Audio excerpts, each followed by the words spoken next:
वंदे मातरम शिक्षक साथियों और विद्यार्थियों, जैसा कि मैंने पिछले वीडियो में बताया था कि शाला दर्पण पे खेल कूद मॉड्यूल है वो शुरू हो चुका है और इसमें प्रविष्टि किस तरीके से करेंगे, यानी बच्चों के फॉर्म किस तरीके से भरेंगे, उसके बारे में मैंने विस्तार से बताया था। पूरा एक इस तरीके से मॉड्यूल भी आपको बताया था जिसमें आपको लॉगिन करके क्लास वाइज या जो भी ग्रुप है, कैटेगरी है, उसके अनुसार सेलेक्ट करके 11 साल के, 14 साल के, 17 के, 19 के सेलेक्ट करके आपको स्टूडेंट्स के नाम आ जाएंगे। उसके बाद में उसको फॉर्म भरना था और उसके बाद में फ़ोटो वगैरह है वो आपको बाद में चिपकाने थे। और अब निदेशालय की तरफ से महत्वपूर्ण आदेश जारी हुए हैं कि एक तो ये है कि फॉर्म भरने के बाद क्या काम करना है, दूसरा अगर आपका विद्यालय खेल आयोजक विद्यालय है, यानी आपके विद्यालय में खेल प्रतियोगिताएं हो रही है, नोडल विद्यालय के रूप में है, तो वो उसमें कौन कौन सी बातें ध्यान रखनी है और उसका एंट्री किस तरीके से करनी है, तो वो आज जानेंगे। ये जो आप देखेंगे कार्यालय निदेशक माध्यमिक शिक्षा अभिकेंद्र की तरफ से ये कल ही जारी आदेश हुआ है। मैं आपको यहाँ से डिजिटल साइन बता देता हूँ। 22/8/2024 को ये जो भी लेटर है वो जारी हुआ है। अब इस पर कुछ इंपॉर्टेंट बातें हैं वो आपको जो बहुत ज़रूरी है मैं आपको बता रहा हूँ। एक तो है कि शाला दर्पण मॉड्यूल पे 24-25 खेलकूद मॉड्यूल में प्रविष्टि के दिशा निर्देश। अब इसमें क्या क्या करना है कि शिक्षा विभागीय छात्र छात्रा खेलकूद प्रतियोगिता हेतु शाला दर्पण खेल मॉड्यूल पर प्रविष्टियाँ प्रारंभ कर दी गई है। खेलकूद मॉड्यूल में विद्यालय लॉगिन से आपको क्या क्या करना है, जिला शिक्षा अधिकारी और निदेशालय लॉगिन पे क्या क्या काम करने हैं वो जानकारी दूंगा। विशेष रूप से मेरा जो फोकस है या आप सभी की जो आवश्यकता पड़ेगी वो विद्यालय लॉगिन से होगी, क्योंकि जिला लेवल या डीओ लेवल पे है वो काम जो भी कार्यालय के कार्मिक होंगे वो करेंगे। विद्यालय लॉगिन पे आपको क्या क्या ध्यान रखना है, तो पहली बात तो विभिन्न खेलकूद प्रतियोगिताओं में विद्यालय की तरफ से भाग लेने वाले छात्र छात्राओं के जो खेलकूद के आवेदन है प्रतियोगिता फॉर्म है वो भरे जाएंगे और भरे हुए फॉर्म को लॉक करके आपको आयोजक नोडल विद्यालय को अग्रेषित किया जाना है। अब सबसे इंपॉर्टेंट बात यह है कि फॉर्म आपको भरने के बाद में लॉक करना है, लॉक करने के बाद में उसको फॉरवर्ड करना है और फॉरवर्ड उस विद्यालय को करना है जहाँ टूर्नामेंट हो रहे हैं। मान लो जैसे 17 से 19 या 17 साल के या 14 साल के बॉयज़ के जिम्नास्टिक के या किसी खेल विशेष के प्रतियोगिता किसी विशेष विद्यालय में हो रही है, तो आपको वो फॉर्म है वहाँ फॉरवर्ड करने पड़ेंगे। ये आपको जरूर ध्यान रखना है और लॉक करने के बाद ही फॉरवर्ड होंगे। अब उसके बाद में अगर आपका विद्यालय आयोजक विद्यालय यानी आपके विद्यालय में प्रतियोगिता हो रही है तो आपका विद्यालय है वो एज ए नोडल विद्यालय काम करेगा और उस स्थिति में आपके जो भी विद्यालय में प्रतियोगिताएं होगी, जो भी इवेंट्स होंगे, उनकी रिजल्ट की एंट्री भी आपको करनी पड़ेगी। यहाँ से जैसे ये शाला दर्पण का जो था इसमें आप जैसे यहाँ से जाएंगे तो यहाँ एक तो यहाँ फिल एप्लीकेशन है, तो आप एप्लीकेशन फिल करेंगे बच्चों की। उसके बाद में फिल्ड एप्लीकेशन फॉर्म चेक करना चाहते हैं यहाँ चेक करेंगे। प्रिंट एज और गेम वाइज आपको यहाँ से मिल जाएगी सारे फॉर्म प्रिंट करने के बाद में। अब जो इंपॉर्टेंट है कि यहाँ से nodal school wise result entry, अभी जैसे यहाँ पे क्लिक करेंगे तो आपके विद्यालय का नो डाटा आएगा और या लिखा हुआ आएगा कि आपका विद्यालय नोडल विद्यालय नहीं है। लेकिन नोडल विद्यालय कैसे होगा, उसकी एंट्री कहाँ से होगी वो भी आगे बता दूंगा। अगर आपका विद्यालय आयोजक विद्यालय है यानी आपके विद्यालय में खेलकूद प्रतियोगिता हो रही है तो आपका विद्यालय नोडल विद्यालय के रूप में काम करेगा। तो इसके लिए जो भी मॉड्यूल है वो शुरू हो जाएगा, एक्टिव होगा और एक्टिव जो डीओ लॉगिन से होगा। तो यहाँ आगे मैं बता दूंगा कैसे होगा।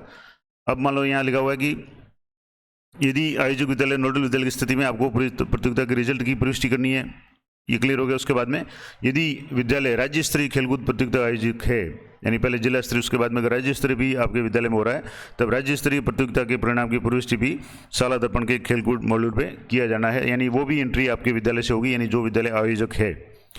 और विशेष स्थिति में कैंप के लिए चयनित विद्यार्थी की प्रविष्टि, यानी कोई अलग से कैंप वगैरह हो रहा है तो जहाँ जिला स्तरीय टीम का चयन करके प्रपत्र क सहित जिला कार्यालय को उपलब्ध कराना है, वो भी काम इसी से होगा। और जहाँ नवनिर्मित जिलों के लिए जहाँ जिला शिक्षा अधिकारी उपलब्ध लॉगिन उपलब्ध नहीं है तो वो भी काम है वो संबंधित जो पुराने जिले वहाँ से होगा।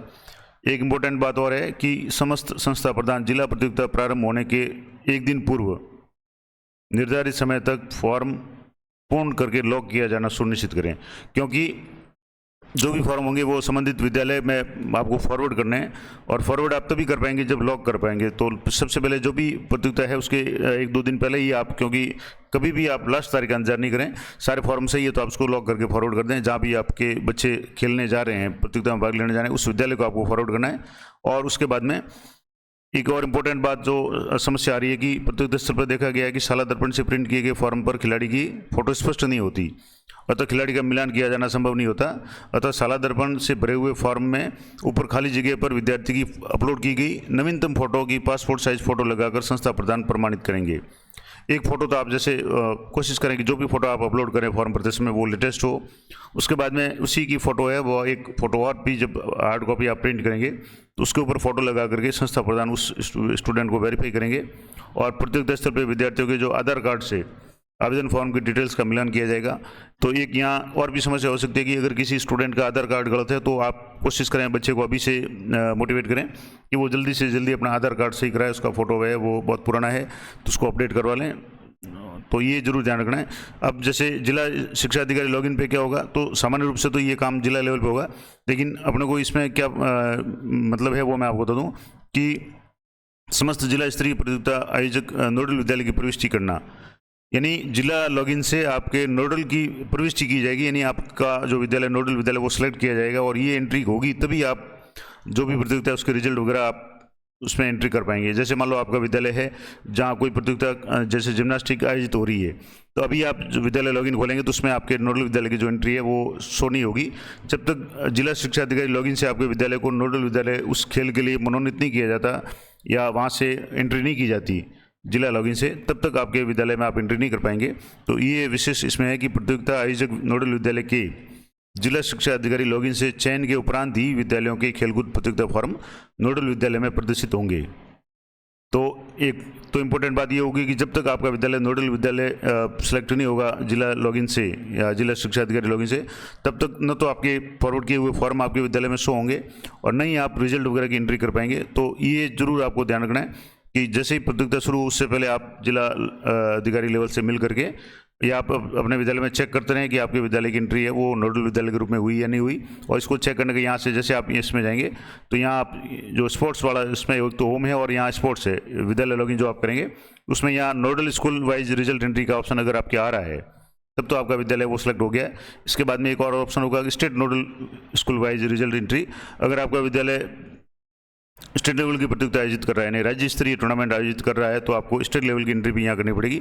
तो वो बात का काम होगा, पहले आपको जिला लेवल की एंट्री करनी पड़ेगी और इसके लिए नोडल विद्यालय वाला जो है ऑप्शन वो काम करना शुरू करेगा और ये काम तभी करेगा जब जिला शिक्षा अधिकारी लॉगिन से इसको एक्टिवेट किया जाएगा।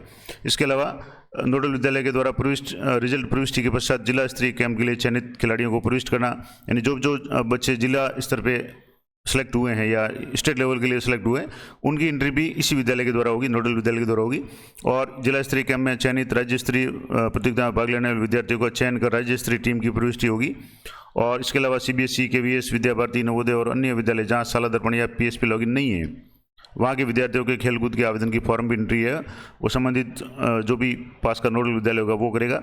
और विद्यालय लॉगिन से खिलाड़ियों की प्रविष्टि को विद्यालय से निवेदन प्राप्त करने पर अनलॉक करना। मान लो अनलॉक का भी ऑप्शन आ जाएगा, मान लो किसी विद्यालय ने लॉक कर दिया उसके खिलाड़ियों में कुछ चेंज करना है तो वो भी आप DO लेवल से होगा। तो ये सारा काम है वो जिला शिक्षा अधिकारी लेवल से होगा। अगर मान लो अब ये जैसे कुछ मैंने पिछले वीडियो में जो बताया था कि विद्यालय लेवल से आप फॉर्म किस तरीके से भरेंगे, अब एक दो कोई कमेंट थे तो मैं आपको उस कमेंट का जवाब दे दूँ।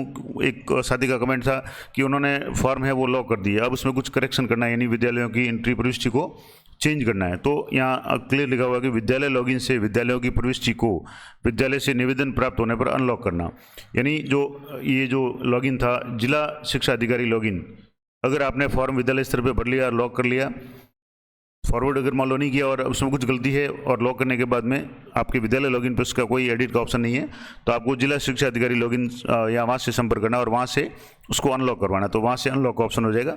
तो आप कोई भी गलती अगर होती है तो आप जिला लेवल पर उसको अनलॉक करवा सकते हैं। इसके अलावा ये निर्देशालय स्तर के जो भी है वो आपके खुद के लिए होंगे।